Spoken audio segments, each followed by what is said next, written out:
Welcome to Haris home channel. நம்ம சேனலில் பார்த்தீங்கன்னா சூப்பரான நண்டு கிரேவிங்க, காரசாரமாக அல்டிமேட்டாக இருக்கும். இது எப்படி செய்யணும்னு பார்க்கறதுக்கு முன்னாடி நம்ம சேனலை சப்ஸ்கிரைப் பண்ணிவிட்டு வீடியோவை ஸ்கிப் பண்ணாமல் பாருங்கள். வாங்க இதை எப்படி செய்யலாம்னு பார்க்கலாம். அதுக்கு தேவையான பொருள் பார்த்திங்கன்னா சின்ன நாட்டு வெங்காயம் ஒரு 20, 2 டேபிள் ஸ்பூன் ஜீரகம், மிளகு, பூண்டு 5-6 பல்லு, இஞ்சி 2 துண்டு, தேங்காய் 1/2 கப்பு. இதையெல்லாம் சேர்த்து ஒரு மைன் பேஸ்ட்டாக அரைச்சி எடுத்து தனியாக வச்சுருங்க. அது கூட பார்த்திங்கன்னா 2 மிடில் சைஸ் பெரிய வெங்காயம், 2 தக்காளி நல்லா பழுத்த தக்காளியாக அரிஞ்சது அதையும் தனியாக ஓரமாக எடுத்து வச்சுக்கோங்க. நான் இப்போ நண்டெல்லாம் கழுவி எடுத்து ரெடி பண்ணியாச்சு. இப்போ ஒரு கடாயை எடுத்து வச்சு எண்ணெய் விட்டு 1 டேபிள் ஸ்பூன் சோம்பு அது நல்லா பொரிஞ்சு வந்ததுக்கப்புறம் இப்போ வெங்காயத்தை சேர்த்துக்கிறலாம்.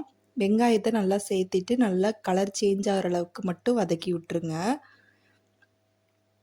நல்லா வதக்கி விட்டதுக்கப்புறம் பார்த்திங்கன்னா இப்போ நம்ம தக்காளி சேர்த்துக்கிறலாம். தக்காளியும் சேர்த்துட்டு நல்லா ஜூஸியாக உள்ளே இறங்குற அளவுக்கு நல்லா வதக்கி விட்டுருங்க. பாருங்கள், இந்தளவுக்கு ஜூஸியாக உள்ளே இறங்குற அளவுக்கு வதங்கிருச்சு. இப்போ நம்ம அரைச்சி வச்சுருக்க பேஸ்ட்டை சேர்த்துக்கிறலாம். இந்த பேஸ்ட்டு பார்த்திங்கன்னா கொஞ்சமாக அந்த மிக்ஸி ஜார் அளவுக்கு கொஞ்சமாக தண்ணி சேர்த்து அதோட கலந்து விட்டு இந்த ஒரு மாதிரி கொதிக்கும். இந்த கொதிக்கிற ஸ்டேஜில் 2 டேபிள் ஸ்பூன் பார்த்திங்கன்னா நான் குழம்புத்தூள் மட்டும்தான் சேர்க்குறேன். இதையும் சேர்த்துட்டு ஒரு கிளறி விட்டுருங்க. கிளறி விட்டதுக்கப்புறம் பார்த்திங்கன்னா இப்போ நண்டு எடுத்து நம்ம உள்ளே சேர்த்துக்கிறலாம்.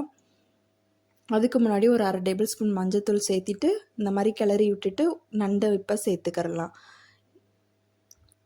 இப்போ நான் 1/2 கிலோ நண்டு வாங்கியிருக்கேங்க, அதை உள்ளே சேர்த்திட்டோம். சேர்த்திட்டு இப்படி மசாலாவோட பெரட்டி விடுங்க. நல்லா மசாலா உள்ளே கலந்துடணும். அந்தளவுக்கு பெரட்டி விட்டதுக்கப்புறம் தேவையான அளவு உப்பு சேர்த்துக்கிறலாம்.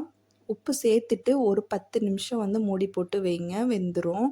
இப்போ நான் உப்பு தேவையான அளவு சேர்த்துட்டு கொஞ்சமாக தண்ணி சேர்க்குறேன். இந்தளவுக்கு மட்டும் தண்ணி சேருங்க. கிரேவிக்கு வேணும்னா இந்தளவுக்கு மட்டும் தண்ணி சேர்த்துட்டு மூடி போட்டு ஒரு 10 நிமிஷம் லோ ஃப்ளேமில் வச்சு எடுங்க. சூப்பரான அட்டகாசமான நண்டு கிரேவி சூப்பராக அல்டிமேட்டாக ரெடி ஆயிடுச்சுங்க. இது குழந்தைங்களுக்கு வாரத்தில் 2 நாள் மழை காலத்தில் அடிக்கொருக்கா குழந்தைங்களுக்கு சளி பிடிக்கும். பெரியவங்க வரைக்கும் குழந்தைங்கள் வரைக்கும் சளி பிரச்சனை இருக்கும். அந்த டைமுக்கு இந்த மாதிரி நண்டு கிரேவி கண்டிப்பாக செஞ்சு கொடுங்க. ரொம்பவே பெனிஃபிட்டாக இருக்கும் அவங்களுக்கு. காரசாரமான நண்டு கிரேவி அசத்தலாக ரெடி ஆயிடுச்சுங்க. இந்த ரெசிப்பியை உங்கள் வீட்டில் செஞ்சு பார்த்துட்டு எப்படி இருக்குன்னு கமெண்ட் பாக்ஸில் கமெண்ட் பண்ணுங்கள். நம்ம சேனலை இது வரைக்கும் சப்ஸ்கிரைப் பண்ணாதவங்க சப்ஸ்கிரைப் பண்ணி வீடியோ பாருங்கள். கண்டிப்பாக சப்போர்ட் பண்ணுங்கள். Thank you for watching.